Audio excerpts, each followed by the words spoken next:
Le damos a grabar. Está empezando la grabación, sí. Vale. Pues buenos días a todos otra vez. Hoy lo que vamos a ver va a ser el final del franquismo, perdón, el final de la guerra civil, el franquismo durante la guerra mundial, todo lo que es la posguerra. Tranquilo. No,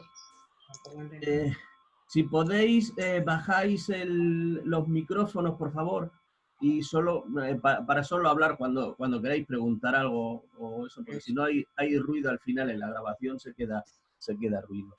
Como digo, vamos a hablar del franquismo. El franquismo se divide en tres partes. Hoy solo vamos a hablar de la que corresponde a la etapa que estamos viendo y que iría ¿El qué, perdón? Y Missy. ¿Perdón? No, Missy, no estás ahí, pero no hablas. Estoy ahí, pero no hablo. ¿No me oís ninguno?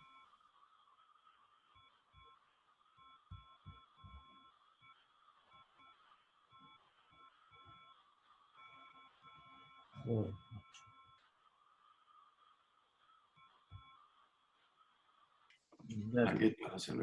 Me había vuelto a ir, ¿verdad? Estaba escuchando a alguien que se me veía, pero que no hablaba. Sí. Ahora te vemos y te escuchamos. Vale, perfecto. Vamos a ver si dura. Espero que dure, pero no se ponga tonto el router hoy. Cada día tenemos una historia con esto. En fin, como digo, que me parece que se ha debido de ir lo de grabar. Vamos a ver. No, se te ve bien. Sí, pero para poner a grabar... vale, está grabando, perfecto. Está grabando. Perfecto. Vale, como digo, a ver si... Ahora, vamos a ver la primera parte del franquismo, la que va desde el día 1. Desde el día 1 de abril de 1939 hasta de 1939, sí, hasta 1959.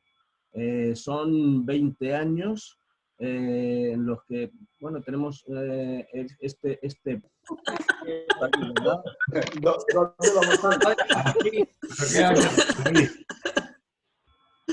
Bueno. Bueno, como decía, se caracteriza por varias cosas. Tenemos en primer lugar que nada más terminar la guerra civil. Y a mí me se ve pintado y todo. ¿El qué pasa?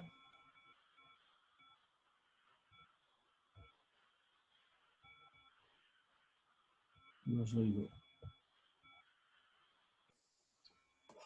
José Luis está en el éter, perdido, en el espacio. No, ya estoy porque os veo otra vez. Ahora te vemos, te escuchamos. Vale. Bueno, problemas. En fin. Continuamos.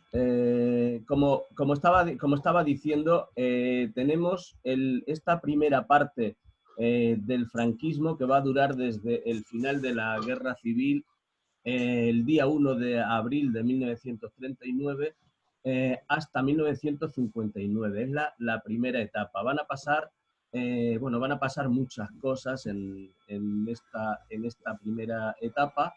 En la que se va a caracterizar básicamente por la autarquía, por el autoconsumo, por la falta de comercio y de relaciones exteriores. Vamos a ver cómo va a funcionar este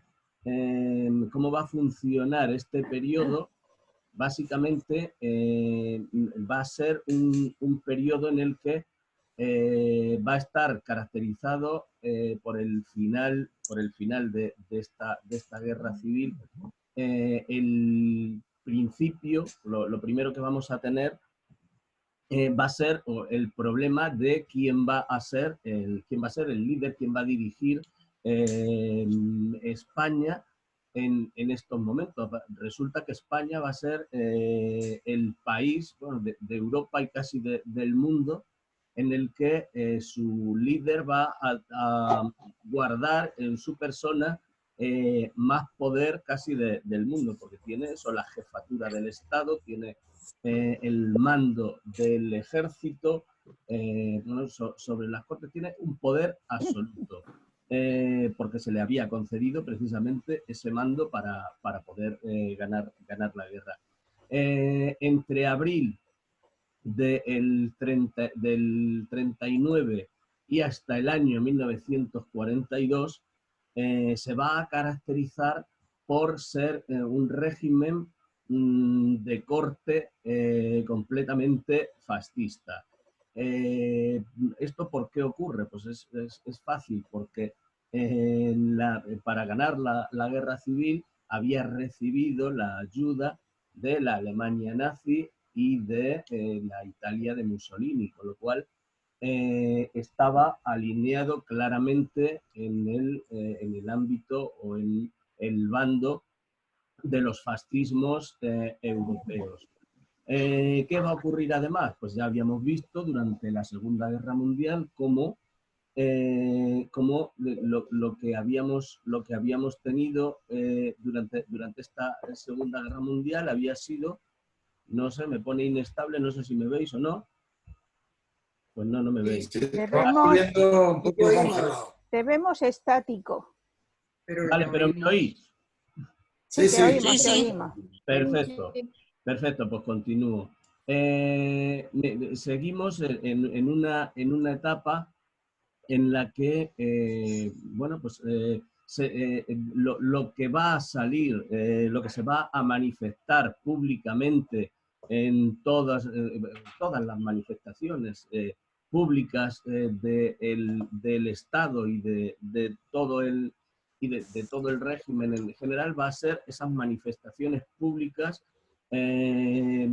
relacionadas con el fascismo. España, durante la guerra, había aunado a varias familias para ganar la guerra, las familias que constituían este primer y el segundo y todo en la etapa del franquismo.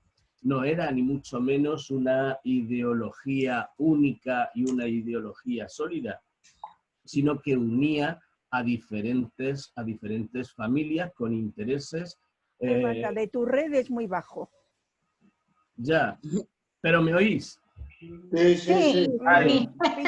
Pichás, te oímos pichás. Bien, como digo, lo que estas familias a veces incluso tenían intereses contrapuestos. De hecho, a la altura de 1943, Franco va a recibir la firma de importantes tenientes generales y generales de brigada. Va a recibir una carta firmada por 20 de estos pidiéndole que devuelva la monarquía a España, para que veamos cómo desde el principio pues estas familias que habían luchado por ganar la guerra civil no estaban o no eran una cosa unitaria, como muchas veces se puede llegar a pensar. Las familias, primero, serían, por una parte, tenemos dentro de la Iglesia Católica, de los católicos, tenemos dos tipos, además de ellos. Uno son, una parte es el Opus Dei, claramente, que había nacido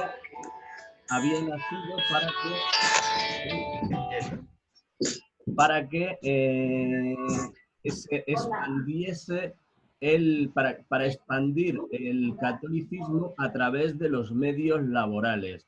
Va a influir mucho en España porque, bueno, por la alta cualificación de muchos de sus miembros. De hecho, los vamos a ver en una etapa posterior en el poder a partir del año 59, es una etapa que se ha llamado la de los tecnócratas, pues ahí es donde van a adquirir su máximo poder. Por otra parte, dentro de los católicos están los propagandistas. Tenemos a los propagandistas, que son quienes se venían encargando de luchar contra el anticlericalismo que existía en España desde el siglo XIX, pero durante el siglo XX se habían creado varios periódicos. Se había creado el periódico El Debate primero, donde contribuían a luchar contra el anticlericalismo popular. Luego crearon otro periódico, el Ya, que también estaba en la misma línea, pues, ideológica, de fomentar la ideología y las creencias en el catolicismo. Estos dos grupos claramente diferenciados dentro de la Iglesia católica. Tenemos otro grupo también, que es una mezcla importante, que es la de los monárquicos. Los monárquicos, desde el principio de la guerra, perdón, desde el principio de la guerra, no, desde el principio de la Segunda República, tenemos ya a la altura de 1932, vemos el primer golpe de Estado del general Sanjurjo, que estaba financiado con dinero de estos monárquicos. Monárquicos habían sido quienes habían alquilado el Dragón Rapid, que era el avión que llevó a Franco desde las Islas Canarias hasta el norte de África. Efectivamente, los monárquicos luchaban pertenecían a dos tendencias: los que pretendían la vuelta de la dinastía carlista, o los carlistas, que ya habían protagonizado 3 guerras. Veíamos el año pasado 3 guerras durante el siglo XIX, una precisamente entre el 33 y el 39, otra entre el 46 y el 49, y la última entre el 68 y el 76. Estas últimas, estas guerras carlistas habían sido guerras civiles por ideología, era por la vuelta al antiguo régimen, que era lo que ellos pretendían, y luego estaba dentro de la figura de una dinastía distinta, que era la que venía, si recordamos el año pasado, del hermano de Fernando VII, en ese momento en el que empieza a reinar Isabel II en 1833, y que que creía que le correspondía a Carlos María Isidro, ese hermano de Fernando VII. Esa era la dinastía que pedían estos carlistas. Por lo que digo, estaban monárquicos, eran ambos. Unos eran los monárquicos, que pretendían imponer una dinastía, y otros eran los que pretendían seguir con la dinastía borbónica, en la figura de Alfonso XIII, que había sido el rey que se había exiliado en 1931 con la llegada de la República. Tenemos... ¿me oís? Sí, sí. Vale. Perfectamente. Es que he oído, como no me veo en la pantalla, había oído un ruido y no sabía qué era. Vale. Tenemos enfrentadas a estas dos familias de monárquicos, con lo cual ya tenemos dos apoyos importantes, que son los monárquicos por una parte, los católicos por otra parte, y otro apoyo fundamental era el de la Falange. La Falange, como habíamos visto, había sido, Falange Española de las Hons, había sido creada en 1934, habíamos visto cómo era de la unión de las Hons y de Falange.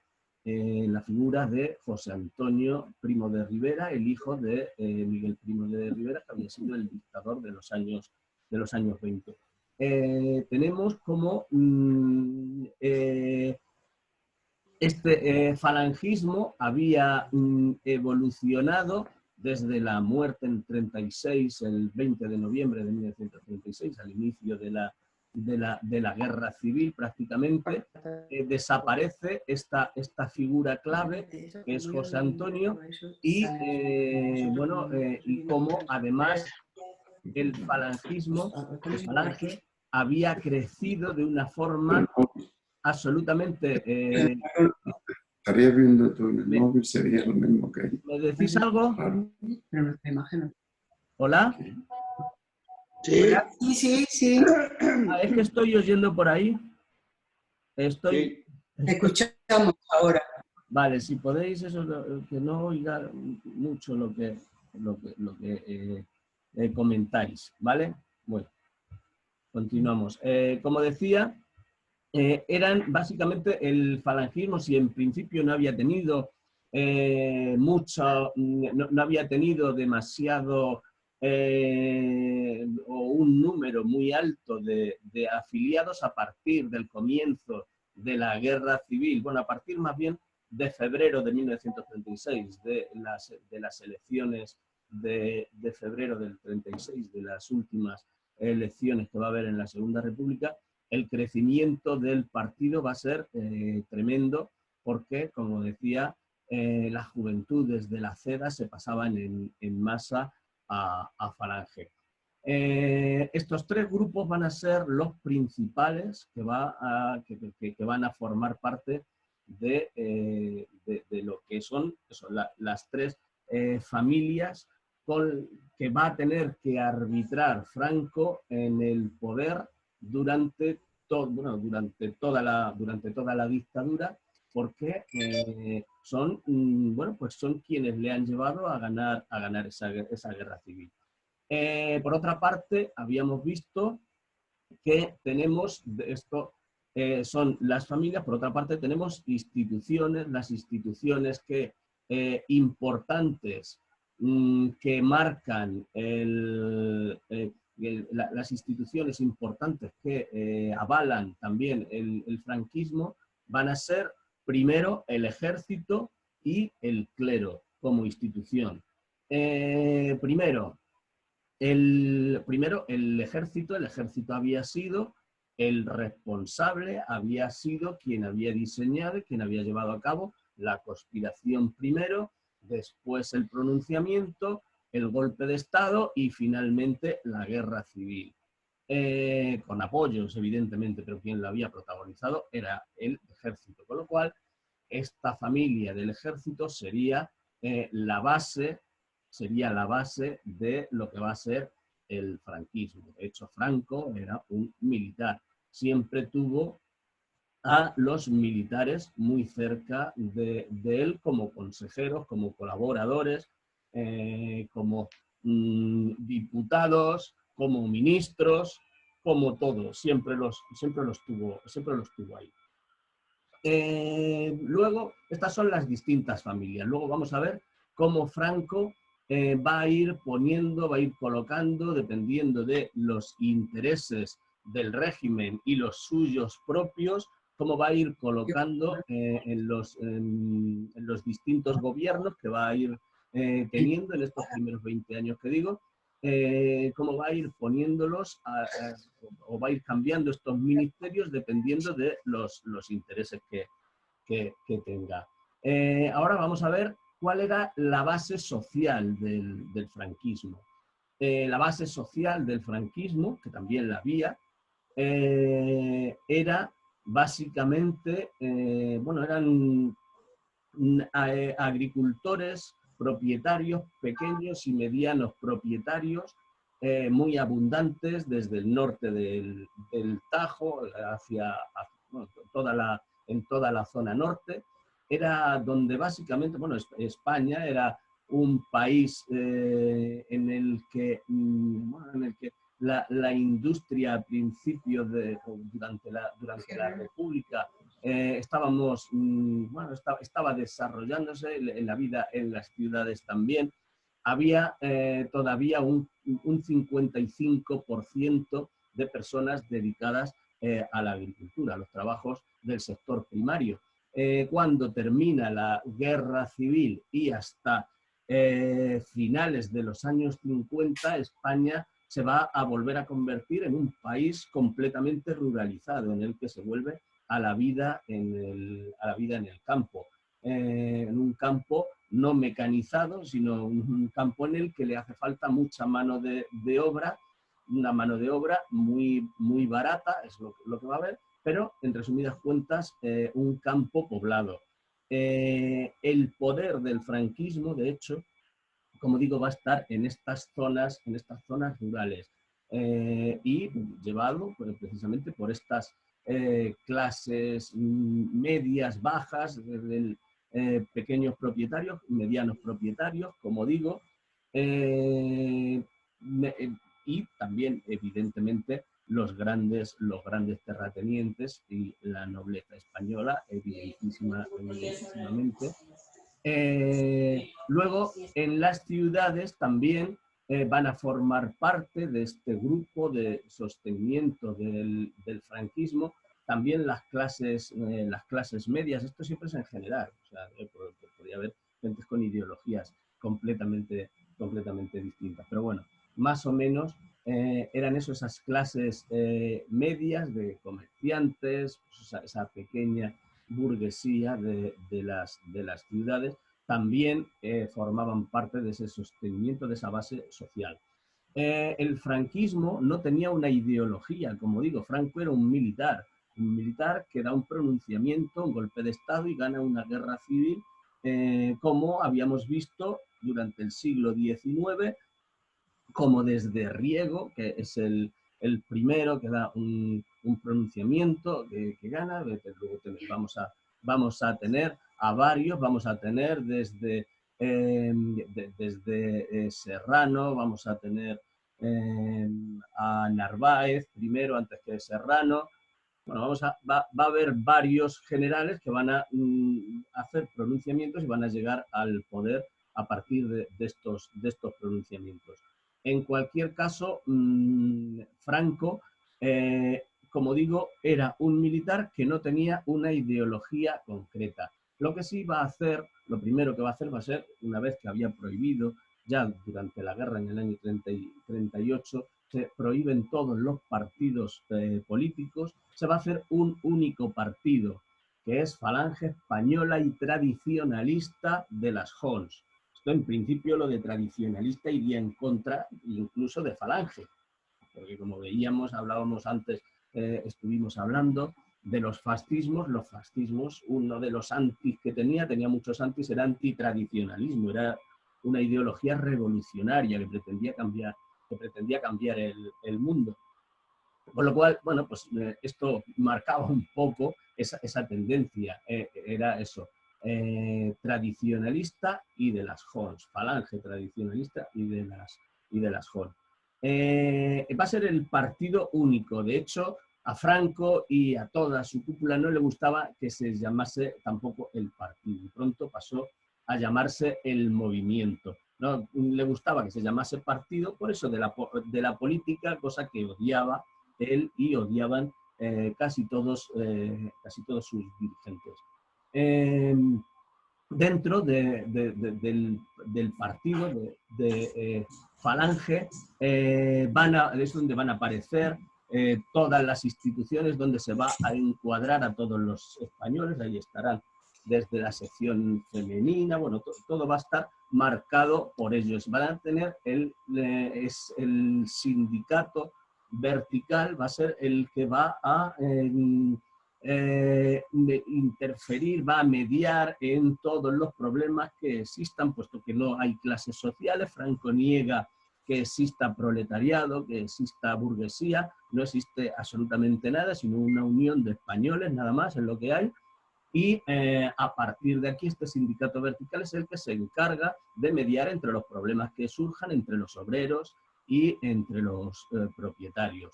Era una de las partes de la ideología muy edulcorada de Falange, esta de, bueno, pues de pertenecer al mundo del trabajo y al del sindicalismo. Esa era una de sus partes iniciales. Evidentemente, Franco, al hacerse jefe de ese grupo de Falange española tradicionalista y de las JON, va a cambiar evidentemente todo el ideario inicial que tenía Falange. Sin embargo, va a utilizar, en principio, lo primero que va a hacer va a ser utilizar una cosa que no tenían, bueno, pues que no tenían las otras familias. No existía una masa popular que apoyase la monarquía, por ejemplo. Pero sí que existía una masa popular que apoyaba el falangismo o a Falange. Falange había creado como partido político, había creado un discurso que tampoco tenía el franquismo, con lo cual ese discurso le va a aprovechar. Y además tenía una simbología que era la simbología fascista. Se va a utilizar el saludo fascista, brazo en alto, se va a hacer oficial en España, se va a, en todos los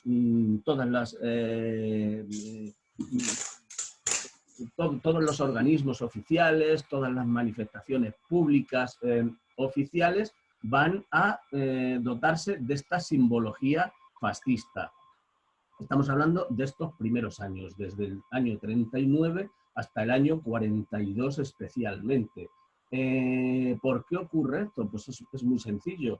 El régimen, como había dicho, pues tiene que dotarse, pues eso, de un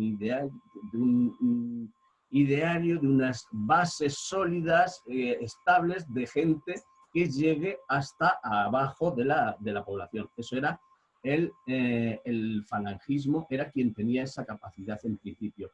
Y además, la más importante era que dentro de las relaciones internacionales, en septiembre del 39 se iniciaba una nueva guerra, que era la Segunda Guerra Mundial, en la que, como ya hemos visto, Alemania, la Alemania nazi, el bloque de las potencias centrales, van a salir victoriosas de todos los ataques que van a llevar hasta el 42, como veíamos, hasta finales del año 42, principios del 43, en el que estamos en la batalla de Stalingrado, que es el momento de recesión, es el momento en el que comienzan los fascismos, empiezan a perder batallas y a perder terreno ante los aliados. Bueno, pues es claro que en ese momento Franco tiene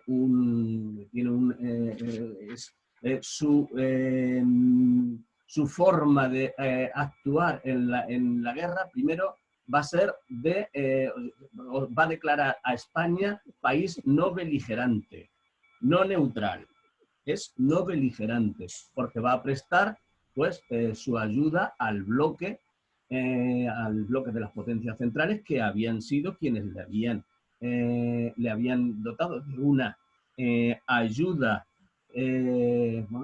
absolutamente determinante para poder ganar la guerra civil. Con lo cual, bueno, pues España en este primer momento va a llevar a cabo esa política de no beligerancia.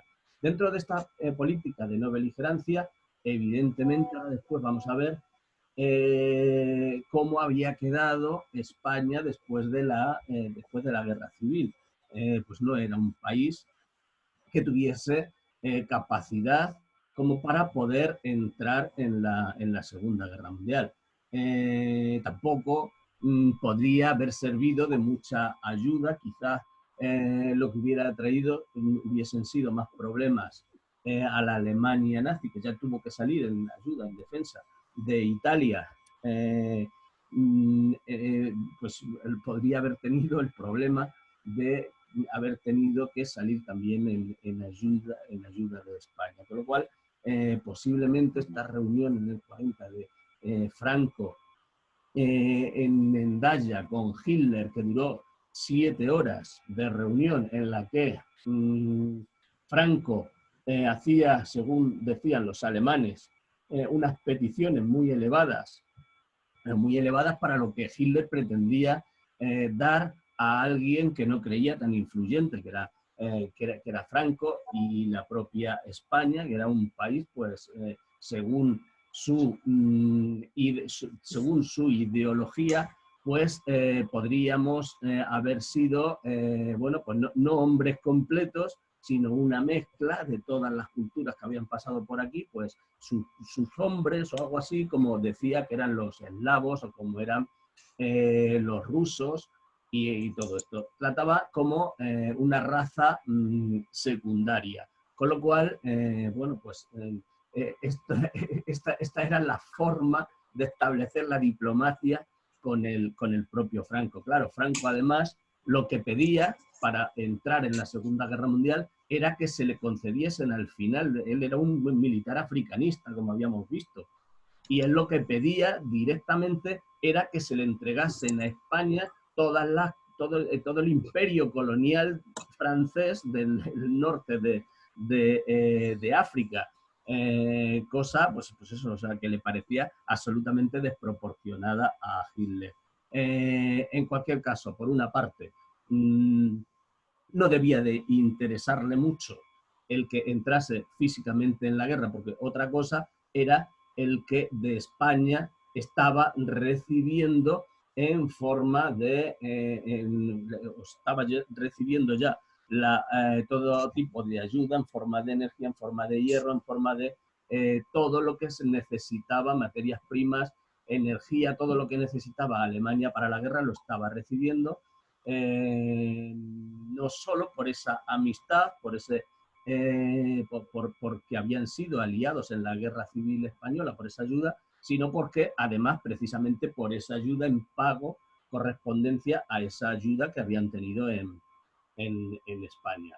En cualquier caso, Hitler mandaría a Mussolini para que se reuniese un año después para ver si le convencía a Franco de la entrada en la guerra. Tampoco Mussolini consiguió que entrase. Franco estaba encabezonado en que él lo que quería era todo el norte de África para él.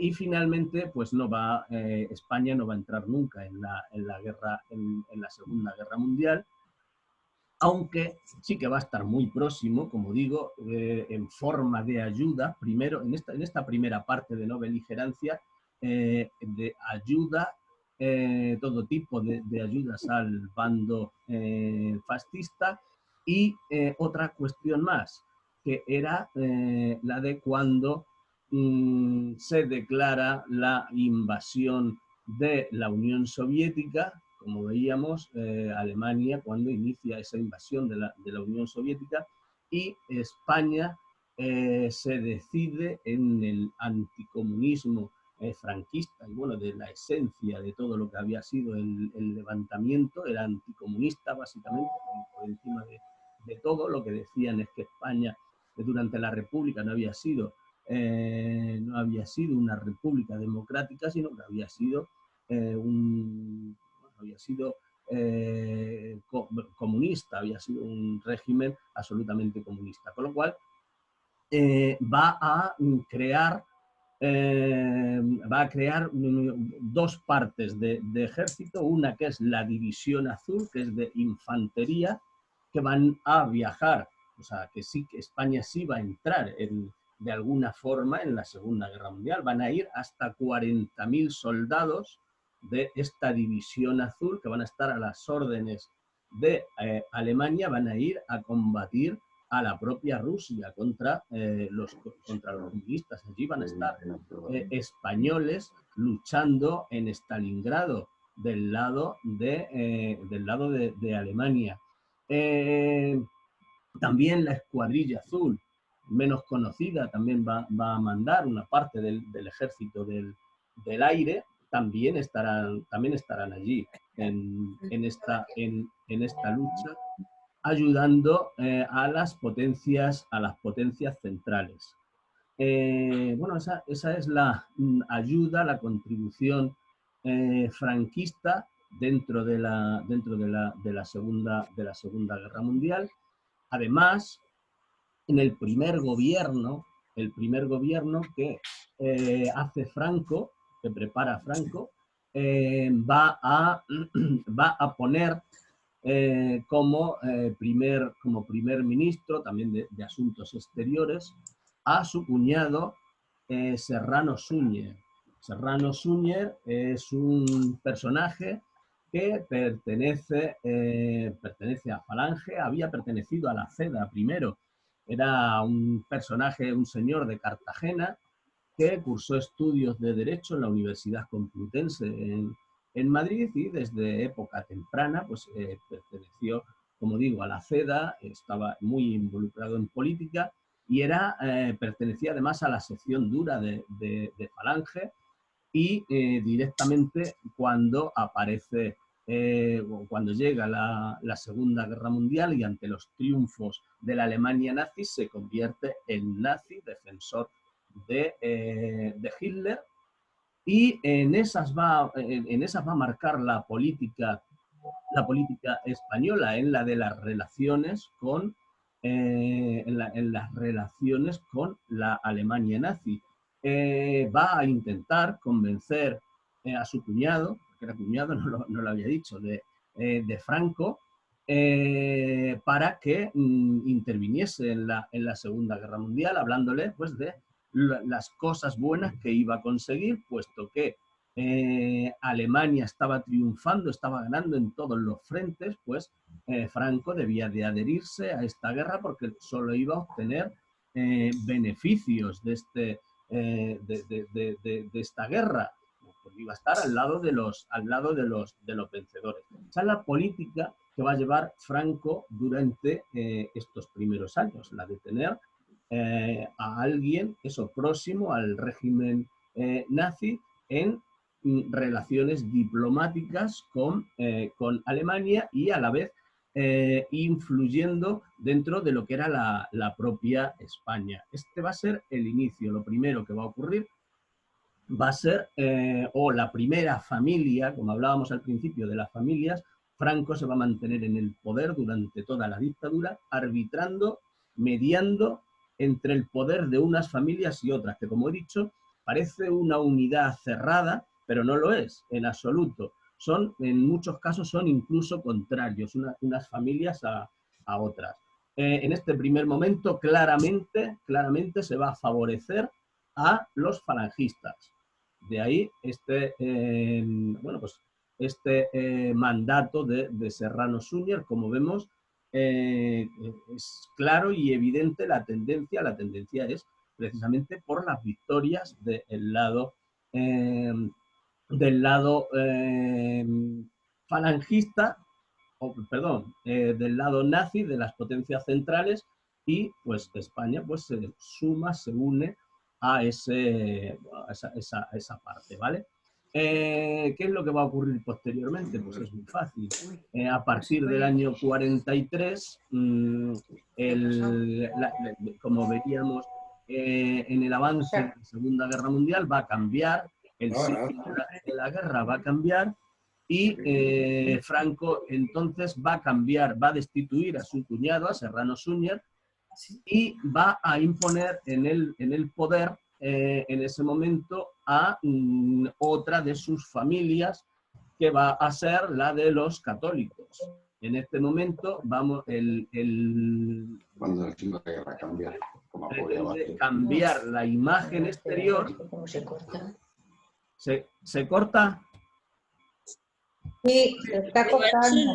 Franco destituye a su cuñado, hasta ahí hemos llegado. Hasta ahí habéis llegado. Vale, a ver, ahora os veo, he cambiado para veros, a ver, porque es que... un segundo, porque no lo veo. Esperadme un segundito. Vamos a ver, os voy a poner aquí la lista del hablante. Bien, perfecto, ya tengo aquí la vista mía. Si no, no oigo. ¿No oyes ahora? Ahora sí. Ay, Y vale. ahora se oye. Vale. Bueno, Ahora sí. ahora se oye y se vuelve a ver, ¿no? No, no se ve. Tenemos ¿Veis? Es igual, ¿Veis? vale. ¿Veis el cuadro este? Ahora no te oímos. Sí, por aquí ahí. ¿No habla? Hola, ¿veis el índice? Bueno, no sé. En verdad. Hola, ¿veis? Ahora nosotros ni vemos ni oímos.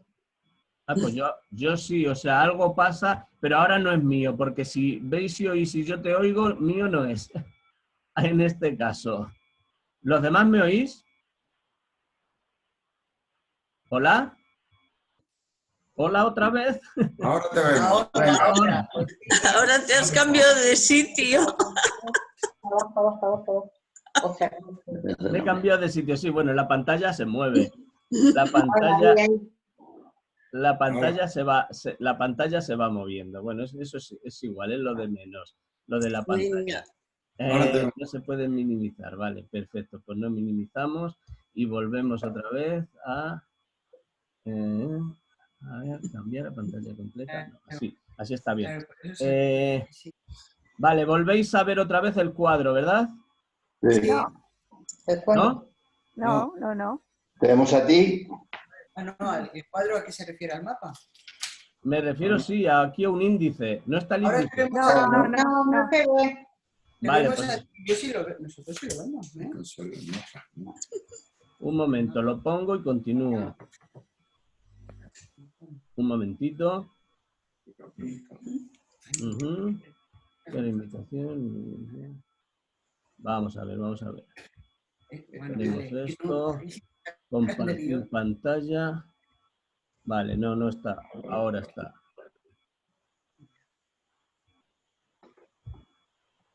Vale, ahora sí. Ahora sí. Vale.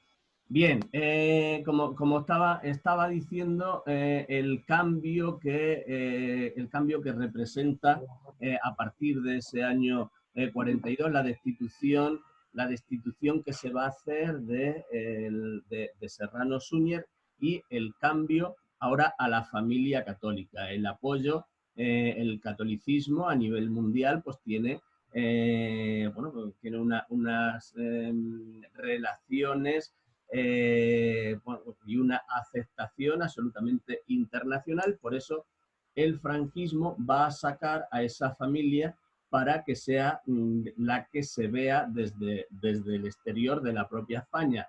Se va a intentar esconder toda esa simbología de la que previamente se había abusado, para dar a entender especialmente a los Estados Unidos y a Gran Bretaña que no se trataba de un régimen de corte fascista, sino que era mucho más que eso. Aquí van a empezar esas relaciones o van a empeorar las relaciones diplomáticas con Alemania e Italia, y se va a intentar incidir en las relaciones con los Estados Unidos y con Inglaterra. Bueno, esta primera parte de la posguerra va a terminar en el año 45 con el final de la Segunda Guerra Mundial, y como veíamos en la conferencia de San Francisco, la creación de la ONU. En este momento la ONU va a dar un golpe fuerte al régimen franquista, porque eso va a decir que es un régimen creado con la ayuda de las potencias fascistas, y que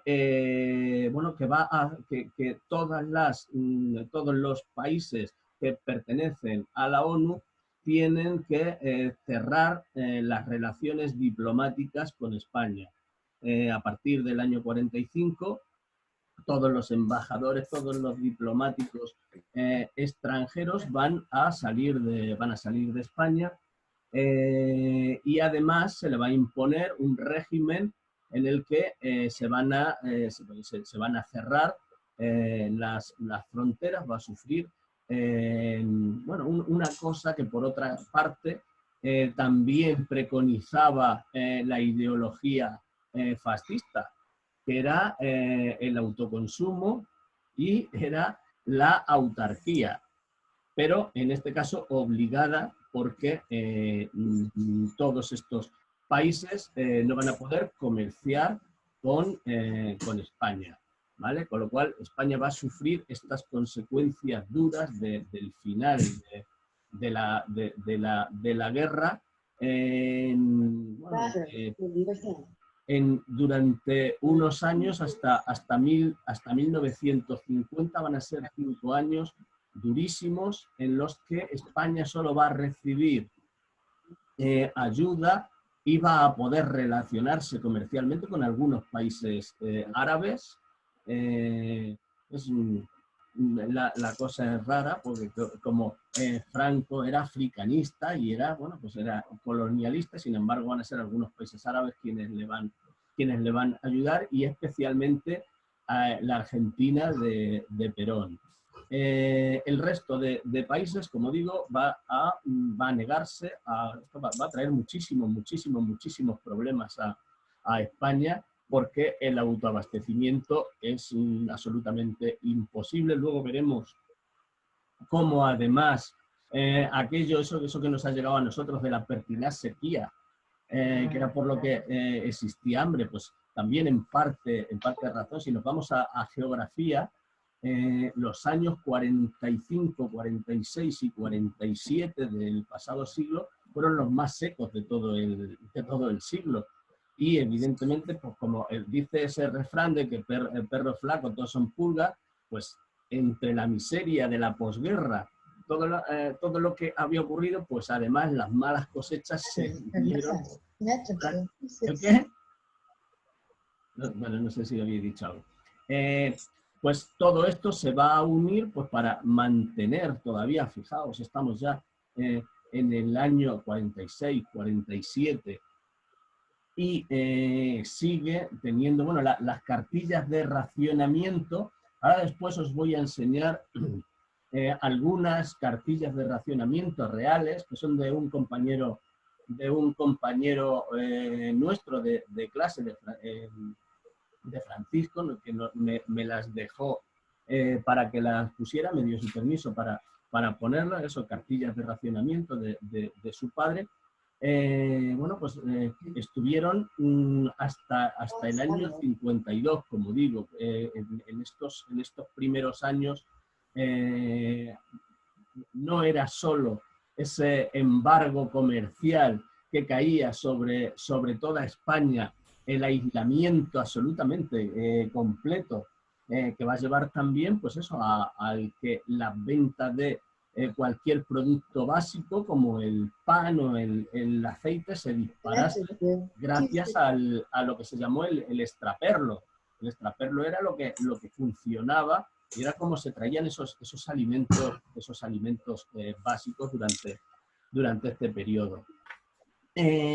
Como digo, voy a continuar ahora con la parte política, luego vamos a ir a ver lo social y todo esto.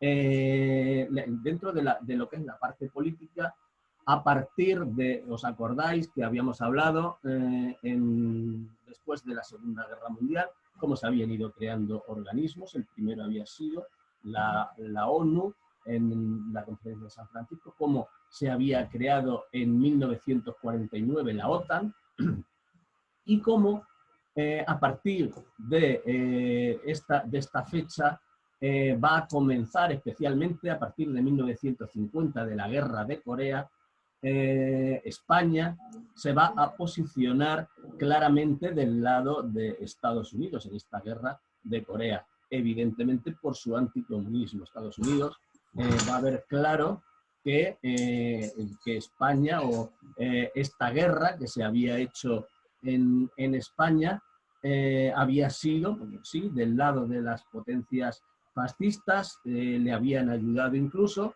pero que además este jefe del Estado español, si tenía algo, era que era profundamente anticomunista. Y estamos entrando en un nuevo momento en el que los aliados de la Segunda Guerra Mundial se habían separado y estamos entrando en el periodo de la Guerra Fría, que era la que veíamos hace 2 días. Este periodo de Guerra Fría era en el que esos dos bloques que se han instalado, por una parte en 1949, como decía, se crea la OTAN, y a partir de 1950 España va a intentar un acercamiento hacia los Estados Unidos. No va a llegar el acercamiento real hasta 1953. Lo que sí va a ocurrir en 1950 es que el aislamiento se va a flexibilizar, la ONU va a permitir que los diplomáticos vuelvan a España y que se abran las fronteras. Con lo cual, va a ser un apartado importante para España. No es que sea la panacea, no es que sea que vuelve todo a fluir, la economía perfectamente y se acaba con todos los problemas. Evidentemente no se acaba con los problemas, pero bueno, es un avance importante el de la apertura de las fronteras y el de las relaciones internacionales, que en definitiva lo que viene a decir es la aceptación por parte de la OTAN y de todo lo que representa el bloque capitalista de España.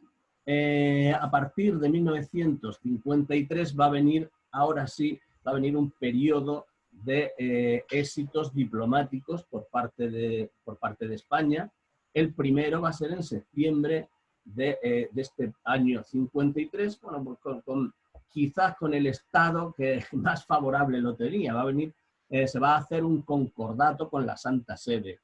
Este concordato con la Santa Sede va a ser el anterior justo al tratado. Un mes después, en octubre, se va a hacer un tratado, se va a llegar a un acuerdo con los Estados Unidos. Los Estados Unidos ahora sí va a ser importante. Franco básicamente y Artajo, que era su ministro, lo que perseguían más que otra cosa era un golpe de efecto, era un acercamiento, que existiese ese acercamiento hacia los Estados Unidos, que le separase de esa visión que se tenía de su propio régimen aliado de Alemania y de Italia, en cierto modo de lavar su imagen internacional. A partir de estos tratados del año 53, España, en realidad va a recibir muy poca ayuda económica. Como vimos, se quedó al margen del Plan Marshall de recuperación de toda Europa, aunque la película de Berlanga decía aquello de bienvenido Víctor Marshall, pero realmente no fue así. Recibió una ayuda bastante pobre. Lo que sí que recibió fue como país geográficamente situado, bien situado entre el Atlántico y el Mediterráneo, en el extremo occidental de Europa, como un lugar estratégico para la lucha que en ese momento se llevaba a cabo, que era la de la Guerra Fría contra la Unión Soviética. Se van a hacer, España lo que cedía era cuatro partes de nuestro territorio para que se creasen bases militares de los Estados Unidos, lo que venía a suponer que eran territorios de los Estados Unidos, estas bases de facto.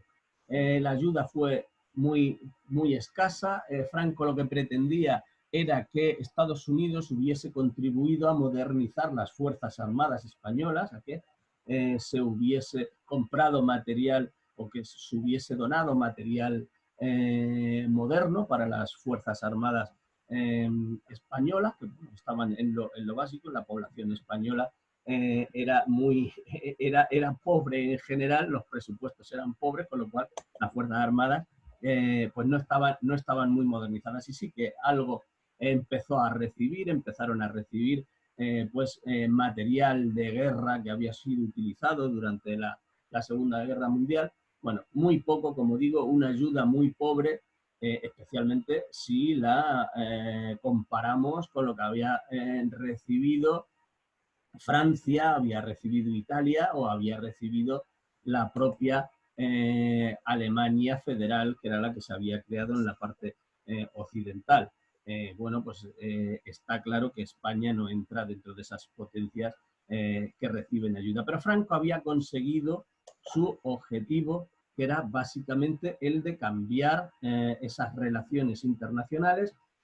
A partir de ese momento, en el año 55, España o la diplomacia del régimen va a conseguir otro éxito definitivo, que va a ser el de formar parte de la ONU.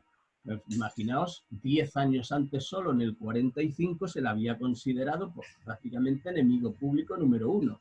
10 años después, España va a formar parte de la ONU y de casi todas las instituciones corporativas de esta organización. Con lo cual, pues vamos a tener un final de los años 50 en forma política de relativos éxitos con respecto al inicio, que veíamos que había sido complicadísimo, había sido muy complicado.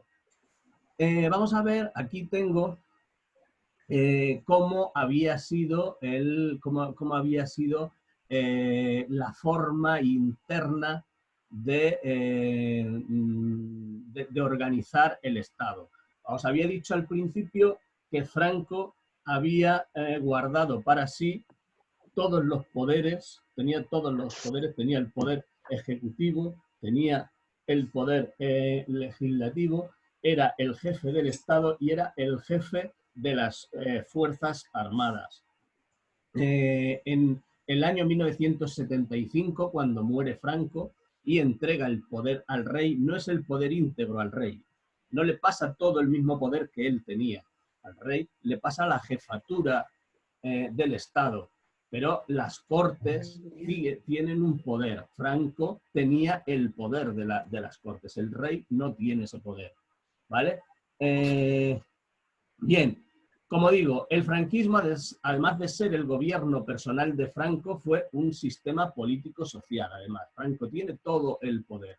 Él va a arbitrar durante toda la dictadura, o lo que va a pretender va a ser garantizar su permanencia.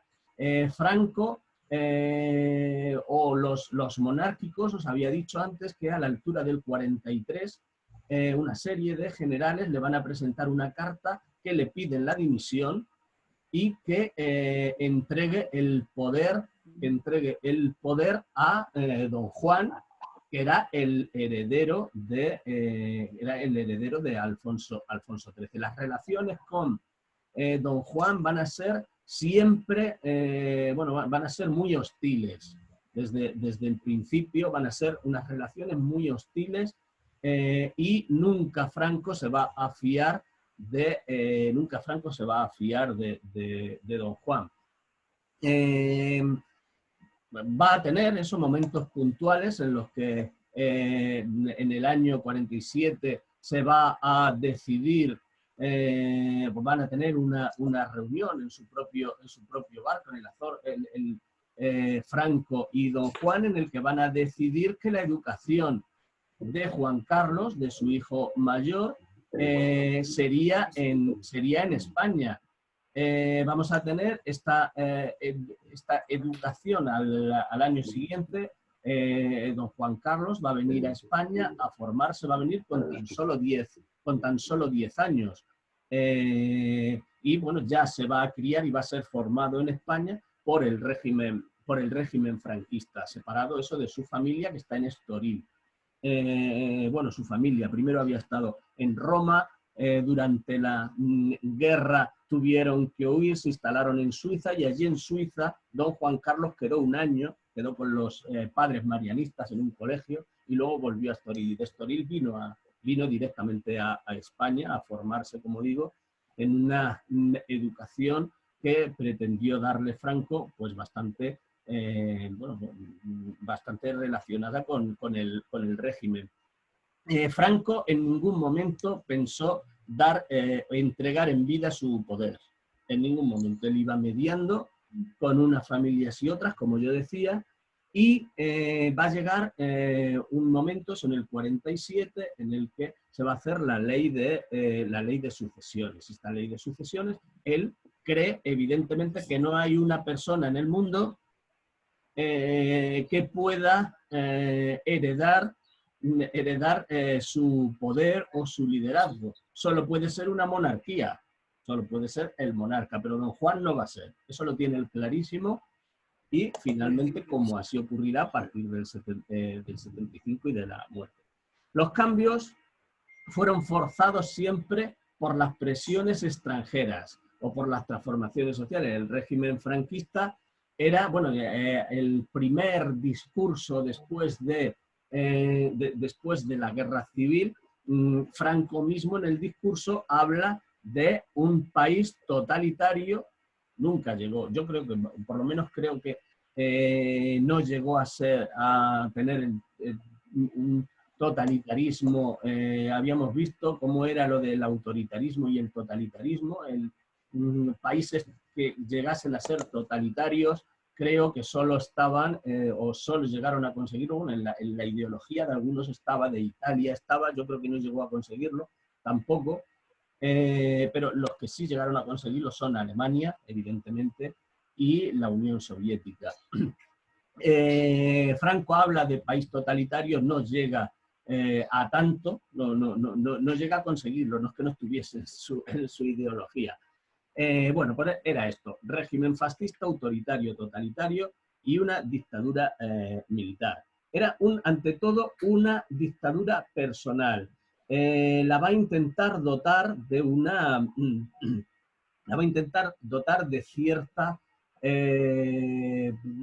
o de cierto acercamiento a lo que son las democracias occidentales. De ahí, pues vamos a tener algunas leyes fundamentales, o se va a traer unas leyes fundamentales en las que, bueno, era eso, la ley consultiva de las Cortes, el fuero de los españoles, la ley del referéndum nacional, la ley de sucesión, que sería la que será en el año 47, hasta el año del 47 al 69 no se sabe quién es el sucesor. Bueno, él siempre juega con eso. Supongo que lo tenía claro desde el principio, pero hasta el año 69 no es una evidencia. Y en el año 67 se completaría con la ley orgánica del Estado. Estas leyes fundamentales es como la Constitución franquista, del régimen franquista. Son las leyes por las que se rige todo el régimen franquista. Evidentemente es una dictadura en la que los derechos y libertades están muy limitados.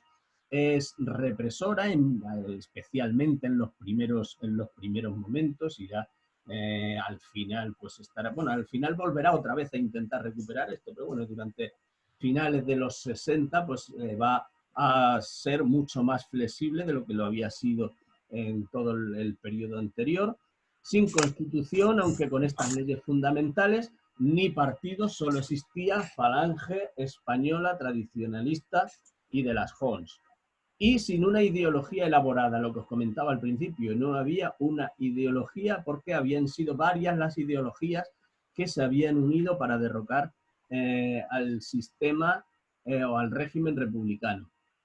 Y va a tomar esos símbolos o instituciones y leyes fascistas, que eran las únicas que estaban, bueno, pues algo trabajadas.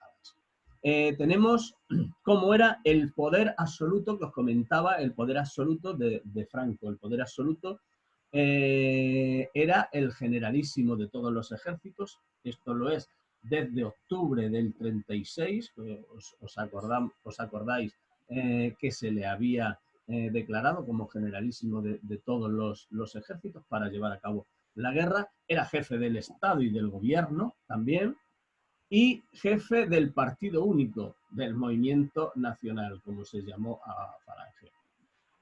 Con lo cual tenía un poder absoluto, como digo, poder absoluto, la jefatura del Estado, poder legislativo, ejecutivo, judicial, guardaba ante sí todos los poderes que existían en España. Las Cortes era solo, como digo, en este caso, cuando se lo pasa al rey ya no es así. Él lo tenía para sí.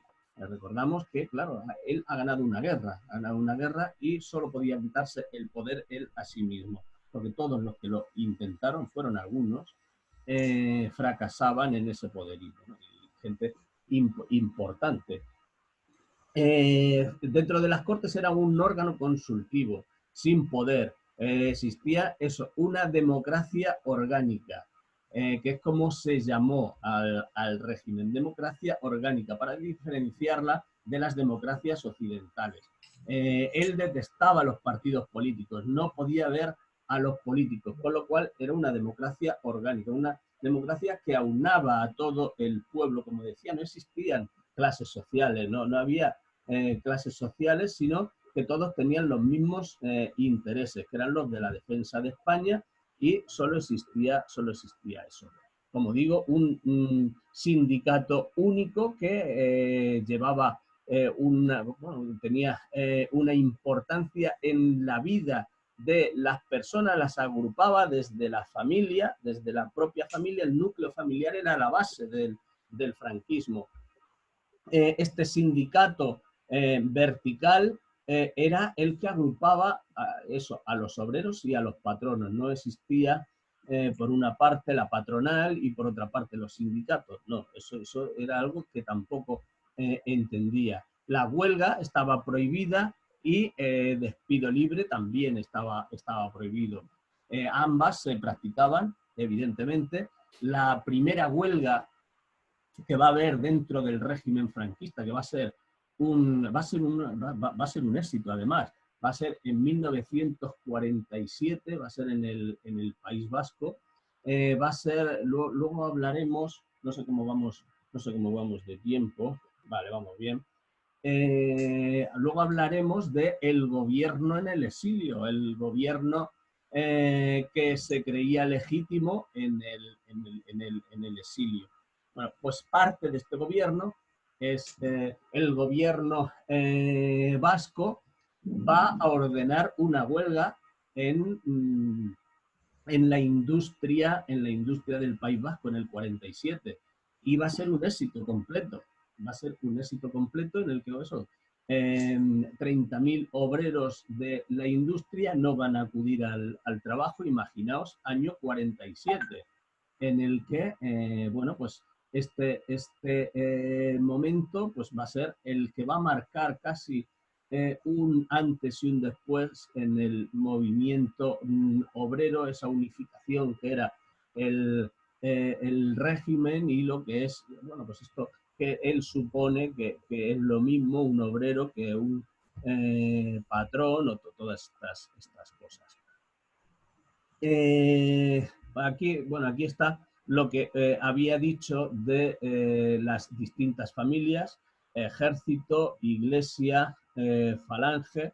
Esto, como ya os lo he contado, os había contado también lo de los propagandistas, que por una parte y el Opus Dei por otra. Eran diferentes en varias cosas. En una de ellas, los propagandistas, como decía, habían sido quienes habían originado el debate, eran los que difundían, los encargados de la difusión del catolicismo, por así decirlo. Estuvieron encargados, o ministros importantes estuvieron encargados dentro del franquismo, de la educación y también de la censura, de lo que se podía y lo que no se podía hacer.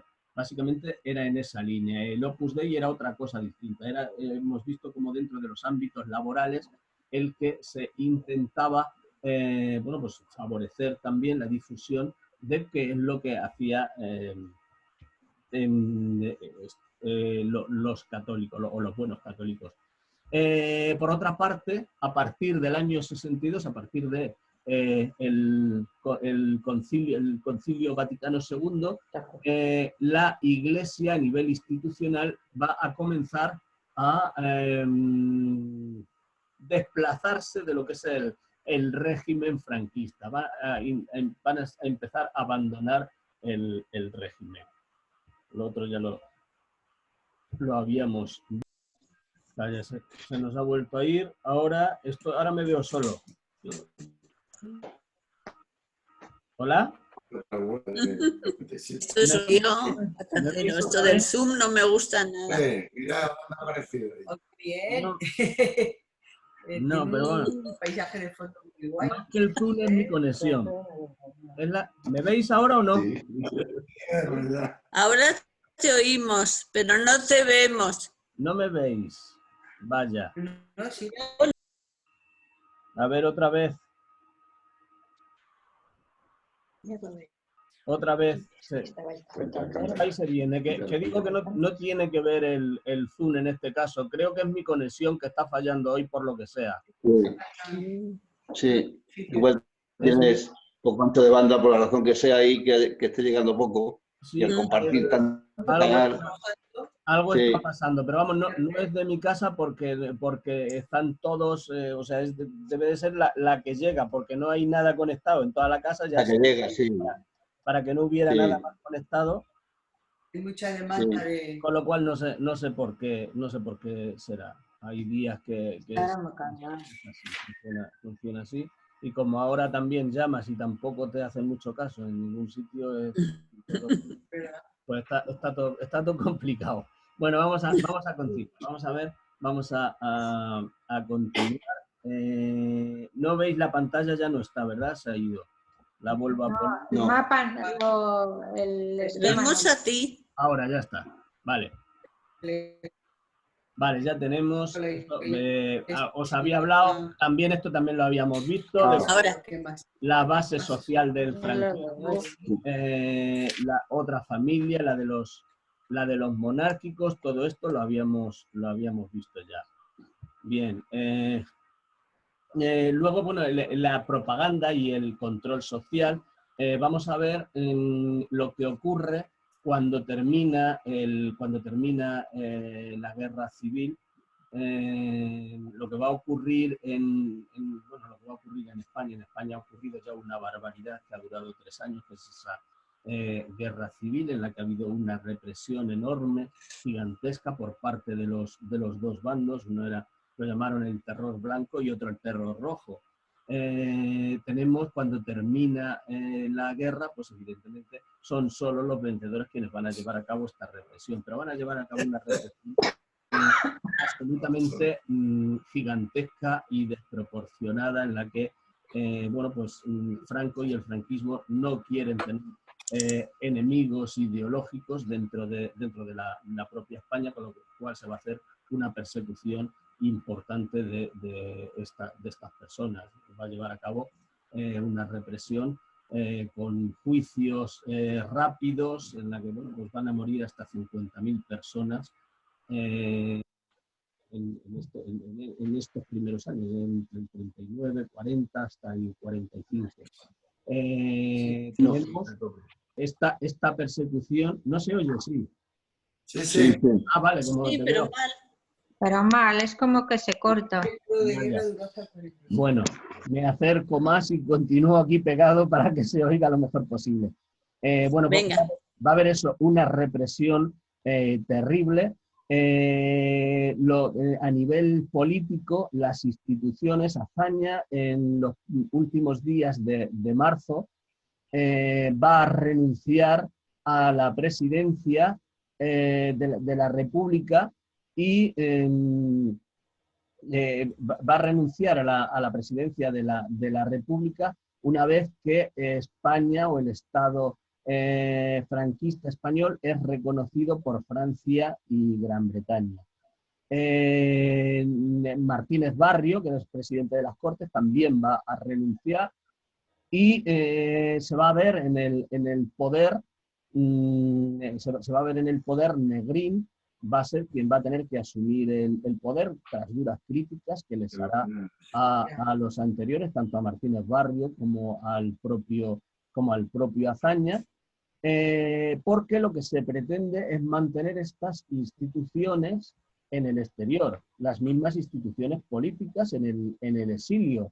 Esto es una responsabilidad que creen importante para el restablecimiento del régimen republicano que a la altura de 1939 se ve posible. Se ve completamente posible porque la proximidad a la Segunda Guerra Mundial está muy cerca y, bueno, pues se va a intentar mantener, bueno, y de hecho se mantendrá las instituciones que ellos creen legítimas, se van a mantener en el exilio. Además, se van a crear otras instituciones que van a ser para el auxilio de los republicanos españoles en el exilio. Recordamos que esta represión fue o perseguía básicamente a militares, básicamente a políticos, a sindicalistas, a profesores universitarios, muchos maestros, y especialmente pues trabajadores sin tierra, que era lo que formaba la inmensa mayoría de quienes habían luchado. Eran perseguidos, evidentemente, salieron de España, pudieron salir alrededor de 500.000 de personas que formaron el exilio español en Francia, del que hablaba mi compañero Juan Pedro la semana pasada, estos que llegaron a formar parte, pues incluso de las tropas que lucharon contra el nazismo. Pero bueno, nada más llegar, en los primeros días que llegaron, donde fueron alojados fueron en campos de concentración en el sur, bueno, campos de concentración que se crearon en este momento en el sur de Francia. En playas se recogía especialmente a mujeres y niños y se les llevaba hacia el interior. No fueron bien recibidos. Vosotros imaginaos cómo se puede recibir a 500.000 de personas que llegasen a nuestras fronteras ahora mismo. Pues es una cuestión complicada.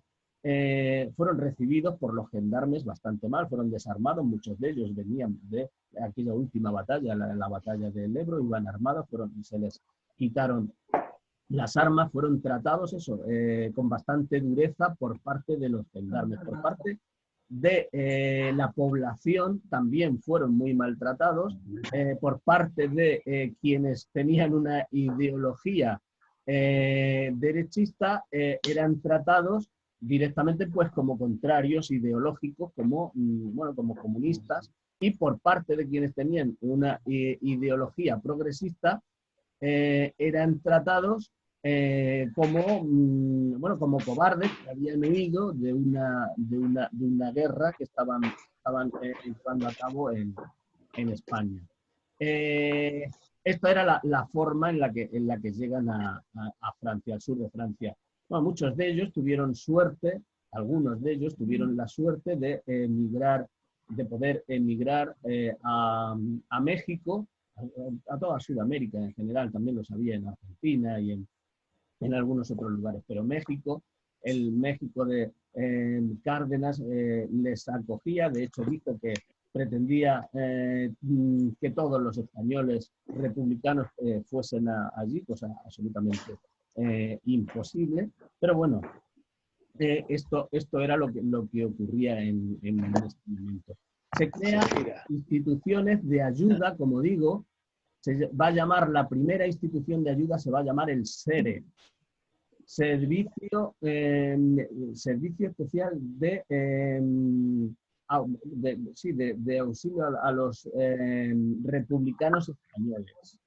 Esta institución va a estar encaminada, lo que pretendía era la ayuda de estos exiliados. En resumidas cuentas, era para liberarles de del problema de, bueno, de hambre y miseria que estaban sufriendo básicamente en el sur de Francia. Este SERE, el Servicio de Evacuación de Republicanos Españoles, bueno, va a durar, no va a durar mucho tiempo, luego va a cambiar por otra institución que se va a dedicar a hacer lo mismo. Y básicamente lo que va a ser un lugar de enfrentamiento entre los distintos políticos. Básicamente, entre Negrín, que se había enfrentado ahora a los comunistas, y el propio Indalecio Prieto, el líder socialista. Estos líderes estaban enemistados entre sí y además tenían ideas distintas de qué hacer con este dinero de esta institución.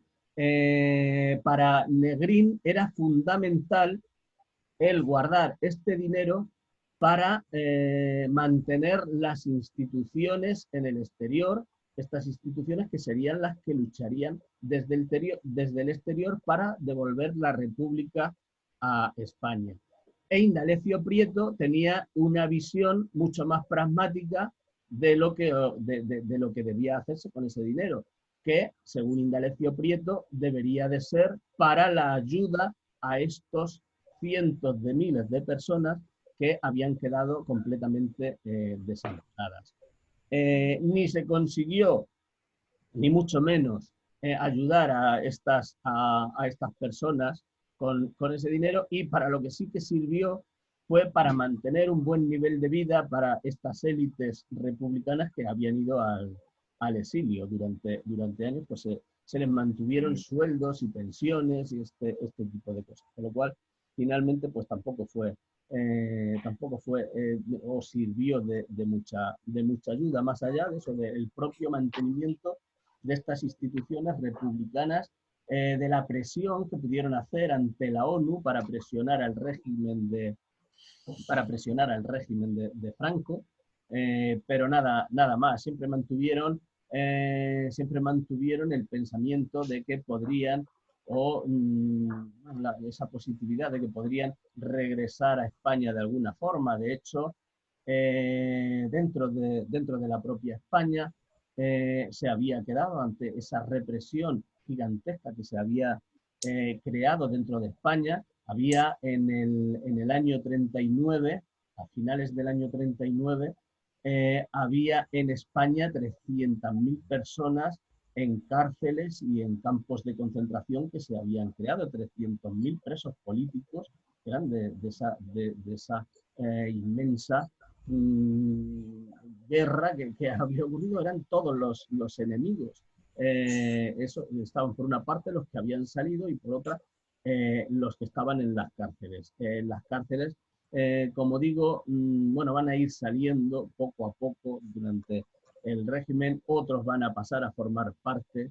de batallones de trabajadores para las grandes obras, como en Cuelgamuros del Valle de los Caídos, o bueno, otras obras públicas, trabajar para empresas privadas en algunas obras públicas. La represión, eso iba a ser bastante dura, pero es que los partidos políticos hasta el año 50 por lo menos van a mantener una lucha dentro del propio Estado en forma de guerrillas, que es lo que posteriormente se llamaría el maquis. Y bueno, pues eso son guerrillas que están más o menos ayudadas desde el exterior por los partidos, por el Partido Comunista, por la CNT, por las distintas ideologías que van a mantener una lucha en las zonas rurales. Van a estar perseguidos durante todos estos años. Van a caer alrededor de 25.000, van a morir de estos maquis. Evidentemente se les perseguía, la Guardia Civil va a hacer un seguimiento importante de ellos.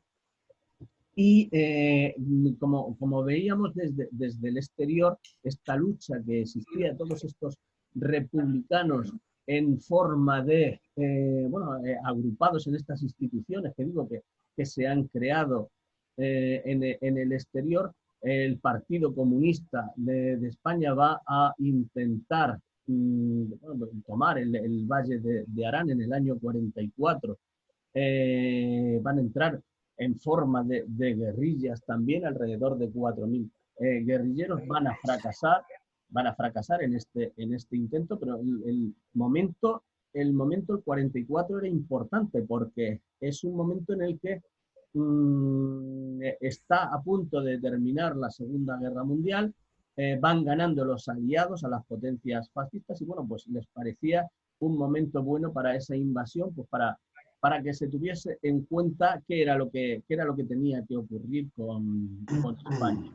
Va a fracasar rotundamente, pero va a obligar a Franco a poner en la frontera alrededor de 100.000 soldados, ni más ni menos, en la frontera con Francia. Con lo cual, bueno, pues este era el espíritu un poco que existía desde fuera y desde dentro de España. Evidentemente, la represión va a llegar a mucho más de todo esto, va a llegar al cambio el cambio de todo lo que significaba el funcionariado preexistente. Todas las personas que forman parte del sistema público van a ser cambiados por personas que tienen que ver básicamente con el falangismo, y se va a llevar a cabo todo este tipo de propaganda y control social del régimen. El primer momento, dentro de ese momento de persecución de la ideología que habían mantenido a la República, era en forma, y de hecho hubo muchísimos problemas, en este caso ya no era solo por ideología, sino era el señalamiento del vecino, incluso por rencillas. Señalaba a personas en el campo y en las ciudades a las que se acusaba de haber pertenecido, haber formado parte de algo que tuviese que ver con los rojos, como los llamaban, y a lo mejor no era cierto, era simplemente o por tomar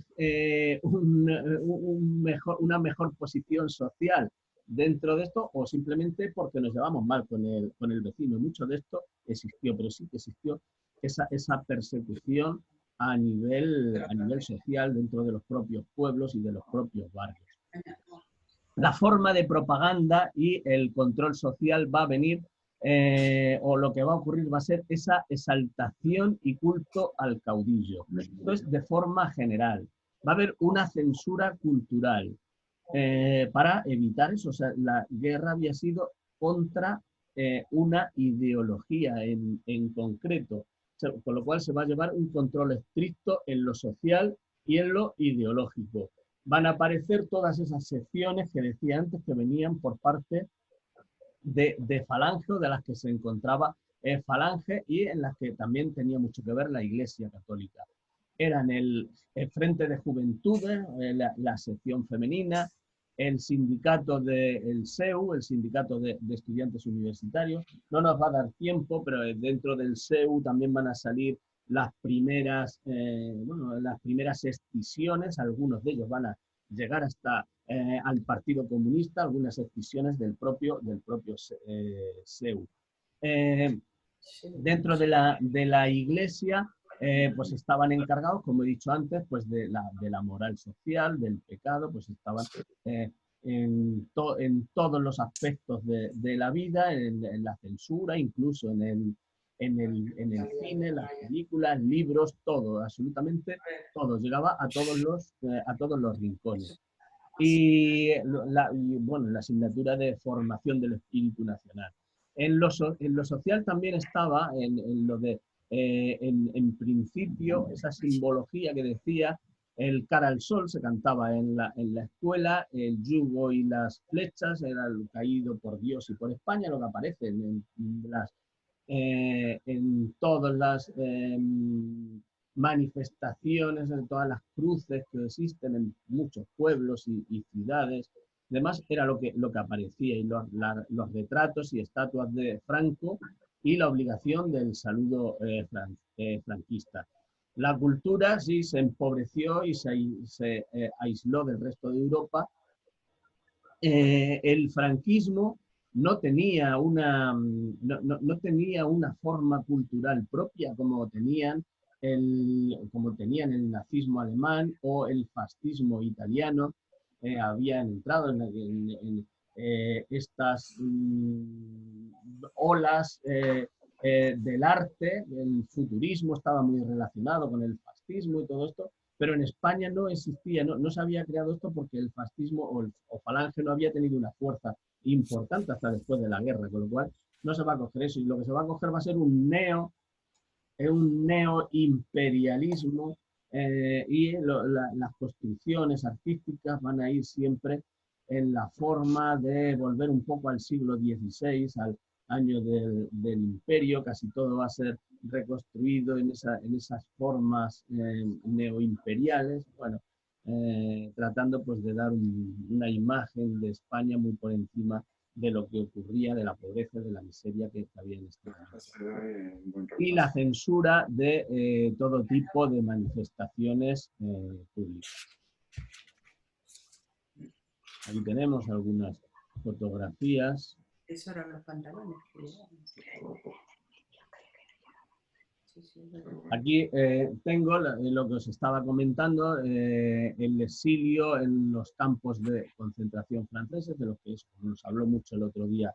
Esto pues no vamos a incidir. Una cosa así importante, en la ley de responsabilidades políticas es una ley del año 37, se hace en plena guerra civil. Es la que se va a aplicar y por la que se va a perseguir a todos los republicanos, por la que se va a juzgar a partir del año 39, es por esta ley de responsabilidades políticas. Pero es una ley que va en contra de todo derecho, porque no se aplica con carácter retroactivo y se va. No solo es desde el inicio de la guerra, sino que se va al año 34. Va a ir desde la revolución de Asturias, desde ese momento se va a aplicar esta ley. Aunque es del 37, se va a aplicar a todo el mundo, es a partir del año 39. Bueno, pues eso, depuración de funcionarios, como os he dicho, las cárceles, pues todo este periodo, todo esto unido a todo este proceso económico que os había comentado desde el principio, pues de una España absolutamente desolada, que ha sufrido una guerra en la que ha habido una destrucción absolutamente importante de todo tipo de infraestructuras, de campos, de ciudades, en la que la inmensa mayoría del país está en la miseria absoluta. Hay 25 millones de habitantes, en la que se vuelve al campo, evidentemente, como os he dicho antes. Tenemos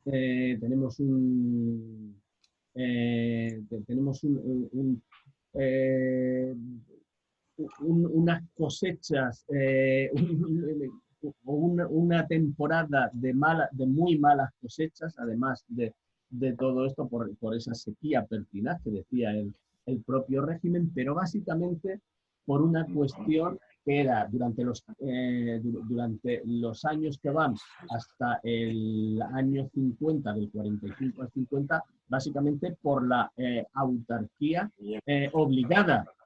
Por esta autarquía obligada, el propio régimen, que al ser eso, en principio, seguir la ideología de Falange, que era la del autoconsumo, el de la autarquía, convencidos en que España es autosuficiente y debe de ser autosuficiente en todos los sentidos, desde la energía, el carbón, desde todo tipo de industria, agricultura, absolutamente en todo. era la ideología que se aplicaba, pero a su vez desde el 45 hasta el 50 es obligada. Es obligada por el resto de países que encierran a España. Con lo cual, esta crisis de subsistencia va a llegar hasta mediados de los años 50. Como decía, o sea, los aspectos más duros de esto van a terminar en el año 52, que es cuando se va a terminar con las cartillas de racionamiento. A partir de aquí, hasta el final de esta primera etapa que hemos marcado en el año 59, es la de, bueno, pues esos éxitos políticos del régimen, pero éxitos políticos muy relativos. El cambio real, el cambio económico y social real que va a ocurrir va a ser a partir del año 59. En el año 59 lo marcamos con una cosa que se llama plan de estabilización. El plan de estabilización es el que va a cambiar, va a haber un nuevo cambio político del gobierno. A este van a acceder una mayoría de ministros pertenecientes al Opus Dei, se les ha llamado los tecnócratas, y estos sí que van a ser los que van a llevar a cabo un cambio absolutamente hacia el liberalismo, hacia el capitalismo. En el 1957 España ya había sido admitida en el Fondo Monetario Internacional. Otra de las instituciones, a partir de la ONU, que nos dejan entrar en el 55, pues en el 57 entramos aquí. Y a partir de aquí, como digo, en el 59 se va a hacer, se van a tomar medidas durísimas. Van a determinar el cambio muy positivo, ese periodo de crecimiento tan importante que van a ser los años 60, ese desarrollismo que lleva a España, pero van a ser forzados por una cuestión muy importante. Va a ser, una de ellas es la devaluación de la peseta. Se va a devaluar la peseta muchísimo, con lo cual lo que quiere decir es que las importaciones van a ser muy pocas, porque no tenemos, con nuestra peseta no podemos acceder a los productos que vienen de fuera, y además se va a iniciar un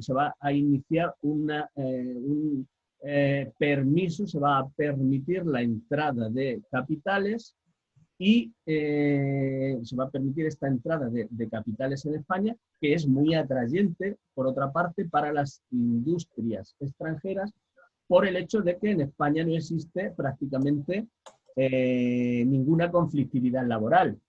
No hay conflictividad laboral, no hay sindicatos, y los salarios son muy bajos. Además, unido a esa devaluación de la peseta, no hay ningún problema. Se pretende que vengan empresas, que vengan industrias a instalarse en España. A su vez, esta devaluación de la peseta, el régimen también va a permitir y facilitar la emigración. Primero va a ser una emigración campo-ciudad, que va a aparecer desde finales de los años 50, y a partir de este año 59 del plan de estabilización, va a ser en la salida directamente de españoles a Europa. Va a ser una emigración masiva en la que más de 2,5 millones de españoles van a salir a Europa. Eso va a ser otra de las cuestiones claves para el desarrollo de nuestro país. Por una parte tenemos la entrada de capitales. Hemos liberalizado el sistema y se pueden entrar capitales, favorecido por los bajos salarios y por la baja conflictividad laboral que existe. Y además tenemos a 2,5 millones de españoles mandando remesas de divisas a España. Además, al haber facilitado todo esto, estamos promocionando algo en lo que somos privilegiados también, que es el turismo, facilitado a su vez por ese plan Marshall que se había llevado a cabo en toda Europa y el que las clases trabajadoras tuviesen acceso a el estado de bienestar y las vacaciones pagadas. Un mes pagado en el que nos vamos a España, que la peseta está devaluada y con los salarios de un trabajador cualquiera de Bélgica, de Francia, especialmente de Inglaterra y de Alemania, pues vendrán a España también a dejar este dinero. Esas van a ser las bases a partir de las cuales España va a dar el cambio completo y absoluto a lo que había sido esa España hasta el año 59, esa España que había estado anclada en ese sistema de autoabastecimiento y en ese sistema en el que habían pretendido los falangistas creer que España por sí sola podía defenderse. También en los años más duros se había creado el INI, precisamente dedicado a que, puesto que estaban cerradas nuestras fronteras, no podíamos adquirir material de fuera de ellas, pues había que crear un instituto de industria española, hacer nuestra propia industria. Va a tener muchísimos problemas también en estos momentos iniciales por ese abastecimiento desde el exterior. Y bueno, pues me parece que lo voy a dejar aquí porque que al final nos ha faltado muchas cosas. Veremos el próximo día, veremos algo más, aunque lo que quiero es avanzar ya en la Guerra Fría el próximo día. Hablaré alguna cuestión sobre esto, pero me iré a la Guerra Fría. Al final se ha podido escuchar bien o medio bien, ¿no? Hoy mejor. Hoy mejor. Sí, perfecto. Sí, se ha estabilizado. Se ha estabilizado, perfecto. Bueno, pues nada, pues entonces hasta el próximo miércoles y Hasta el próximo día. Os pondré la grabación de esto y alguna cosita más para que veáis, ¿vale? Venga, de acuerdo. Gracias. Hasta luego. Buena semana para todos. Lo mismo digo, Chao buena a semana. todos. Que estéis muy bien todos. Hasta luego, un saludo. Saludos, hasta luego. Chao. Yo lo que te quería preguntar, ¿por qué